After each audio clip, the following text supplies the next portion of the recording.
Here, Rickle, I thought I'd pop by, see if we can just take a few shots of the river where it bends over there into the large landing ground, which was traditionally where they parked their longships. They drew them up onto the bend of the river.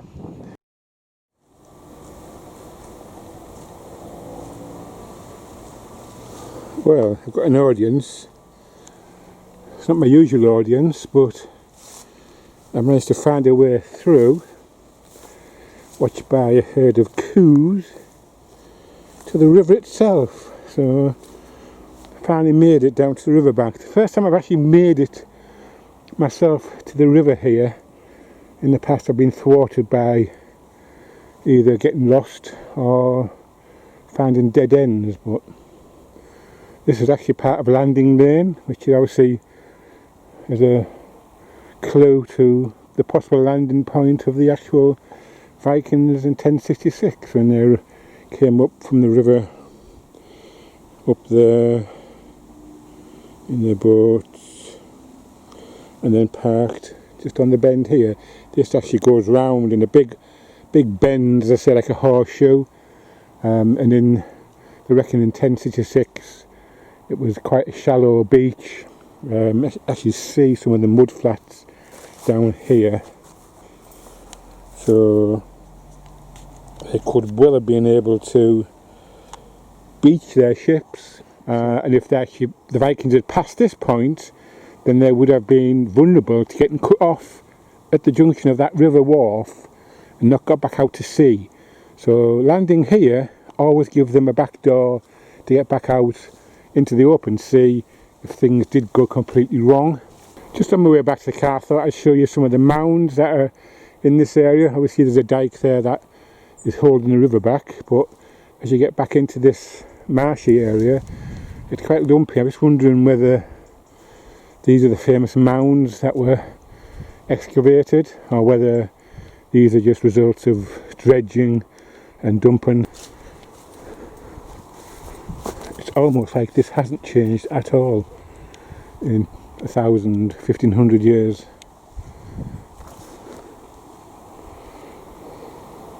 I just noticed on the wall here a rather sun-bleached information board, which is actually directly particular to the battle itself and the scene.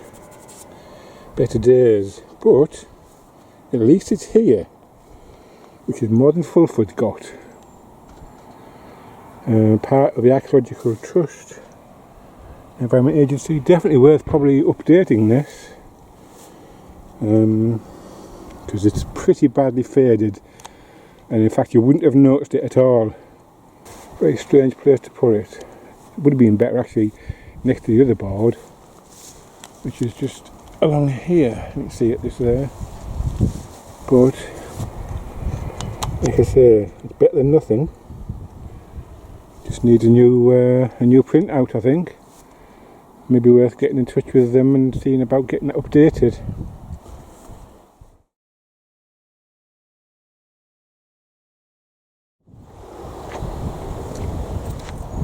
Okay, so we sat down by the river at Fulford. I'm going to do a quick battlefield walk round Fulford as it is today, try and fill you in with some of the details. We're just down at the southern end, sort of down near towards the A9, A19, A64 interchange.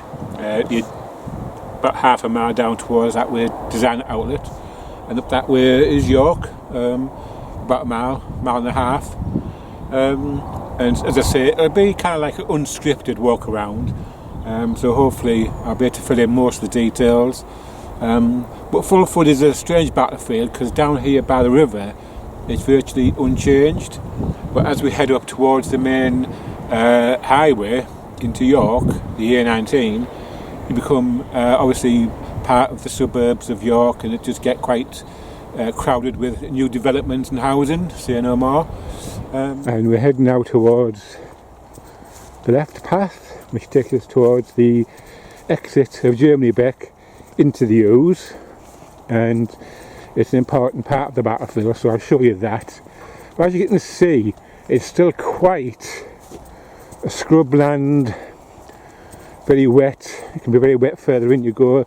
That's the Ings, and obviously it's part of a floodplain for the Ouse, which you can see just through the gap there, and up through the gaps in the trees up there.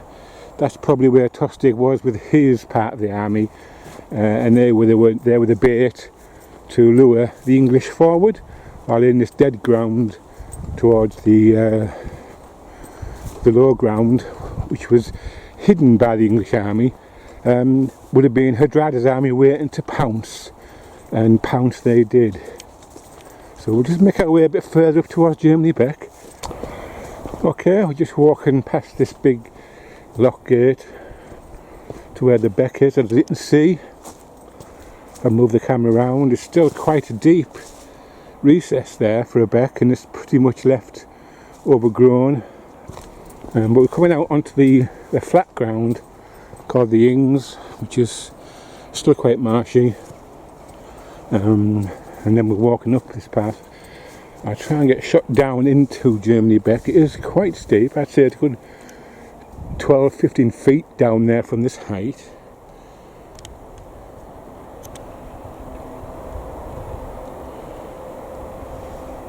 This is really kind of part of the landscape which hasn't changed, and you can imagine two armies clashing just along the edges of the beck, and it runs right up there as it winds its way up onto the high ground. And in the later stages of the battle, this was a scene of terrible slaughter as the trapped English tried to get back to York, and the Vikings were coming from this direction forward, coming round, outflanking them, cutting them down, and obviously as the land heads over towards York, it continues as a floodplain. So the only escape for any English really is to go down towards the riverbank down there, head straight through the marshy ground, and we know it was a high tide, it's quite wet, so it would have been impossible to run in armour and heavy gear, so there would have been just like lambs to the slaughter.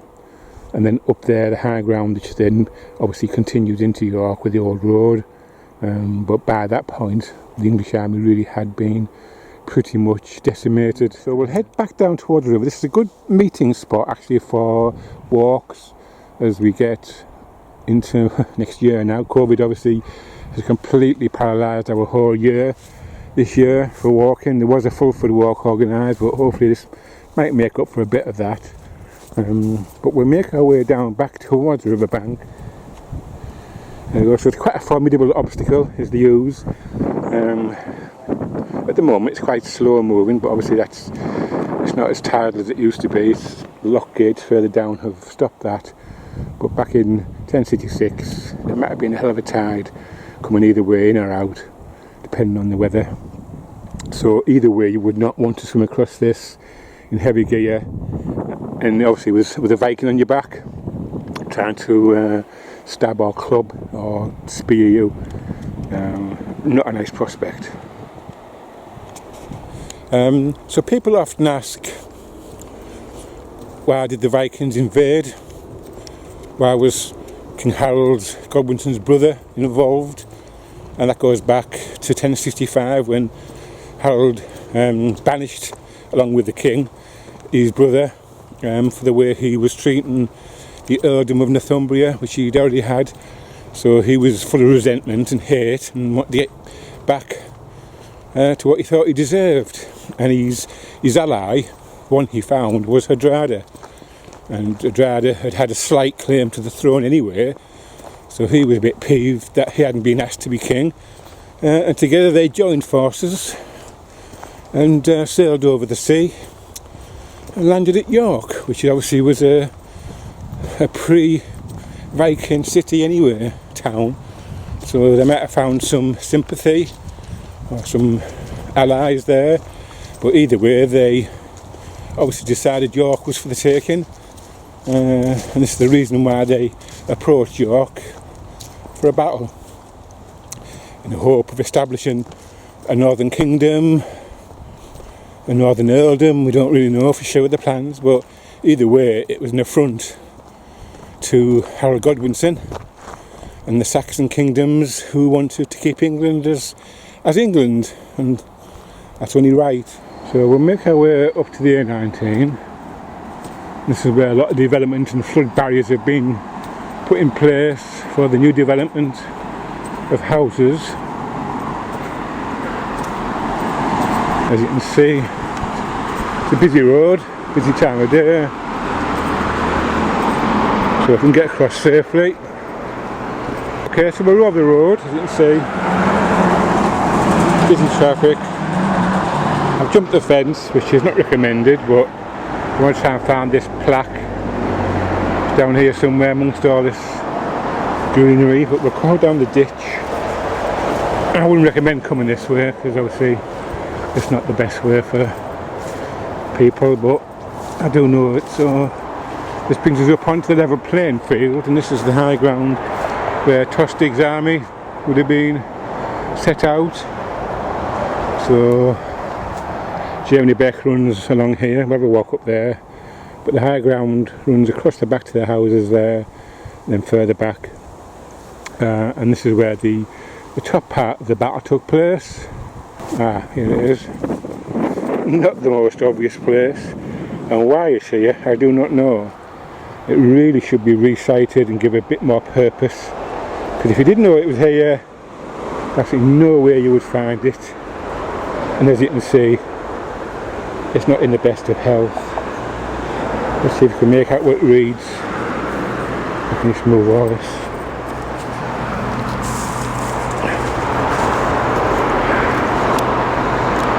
So, just one single flag, and it reads, "This stone is to commemorate the Battle of Fulford, fought in this area between Hardrada and Morecambe on September 20th, 1066.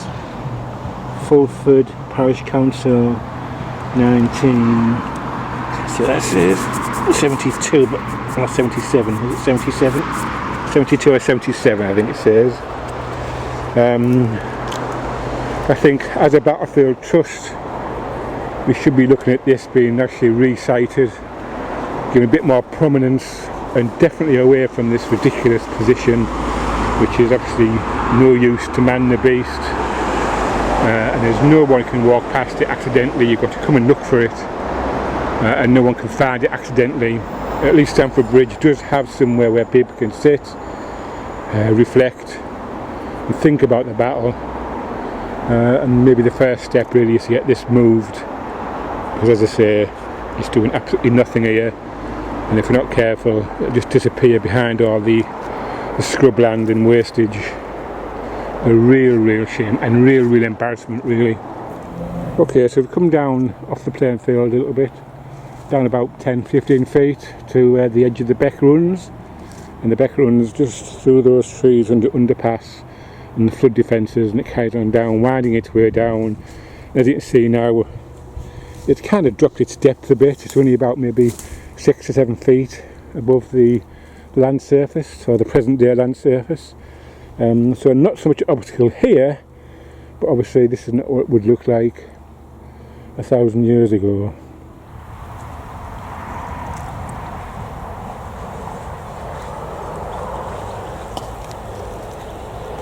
Okay, well we're actually on the other side of the playing field, and as you can see I'm surrounded by quite a lot of shrubbery.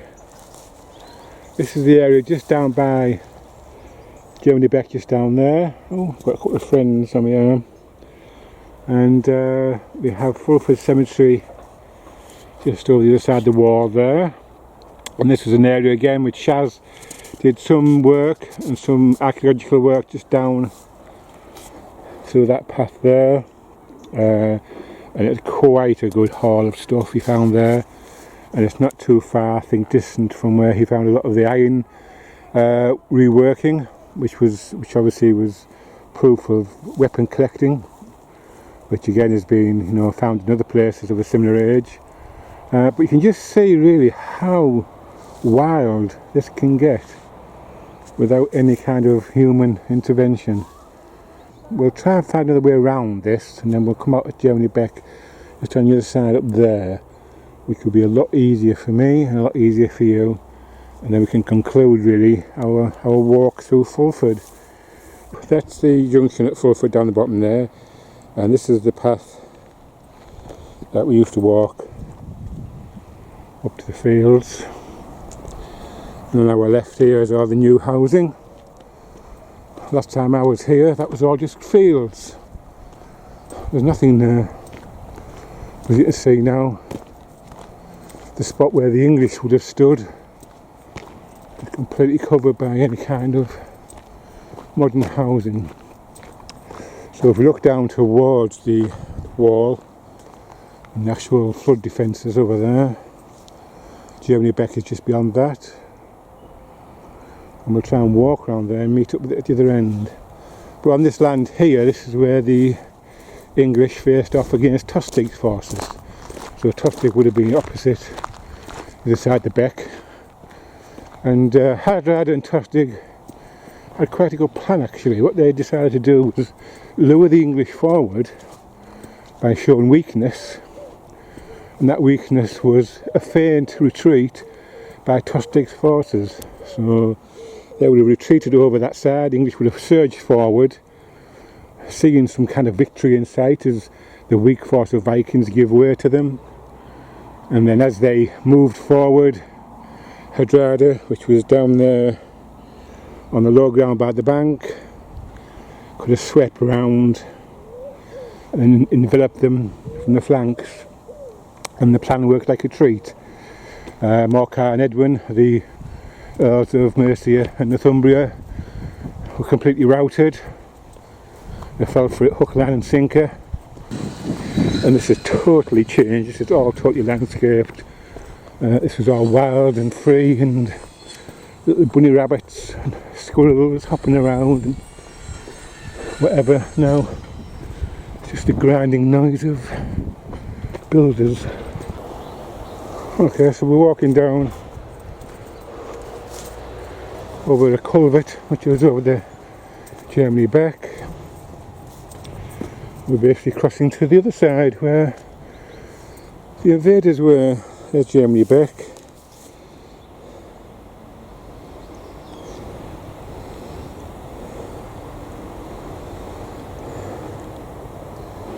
Running off down to the Ouse. This is the remains. I'll zoom out of what's left of the, I suppose it's the northern bank. If you're looking that way to north, and then obviously that goes off. There's a bend, moves off up into pasture land and farmland. We'll walk away across here because probably at this junction point is where kind of like the English armies clashed with the Tostig armies and fought and thought they were winning, when in fact they were being. Oh, there's the back end of the cemetery, just through there. You can see through there. So we come the easy way around rather than trying to fight our way through that jungle, and then we're leading out onto the open land beyond Fulford, which would have been kind of open scrub land with a few possibly, you know, places for cattle and sheep to rummage, hunting areas, wildfowl, duck and things. Obviously now it's all geared to modern farming, but as you can see, that's Germany Beck running across that tree line, running off, bending round off up to the pastures beyond, and really kind of brings us to the end of any kind of visual means to the battle. The landscape has changed and hasn't changed in that respect. we can still get some feeling of the terrible battle that day. God knows how many were killed. But strangely enough, once the Vikings had won the battle and knew they'd won the battle, they must have immediately started to collect anything of value, as any victors do. And they started in this area doing some kind of reclamation work. The Vikings went into York as victors. They were open the doors to them. They didn't plunder, they didn't pillage, they didn't destroy, which is unusual because in that time it was part of the victors' really kind of like God-given rights to take what he wanted. But with the Vikings probably wanting York as a northern base to maybe move south or consolidate, there was no point in destroying that infrastructure because they needed it. They needed it to settle and do their next Part B plan, whatever that was. As far as they were concerned, that was the north taken. That was the battle won. But as I say, they weren't to know that another significant battle for them, and their last battle would take place in 5 days' time, about 12-13 mile from here, Stamford Bridge. And that was the second battle of 1066. So we'll end it here on the very spot where the English fled for their lives. And I can go home now. Nice cup of tea and a slice of cake. Okay, well, thanks for watching.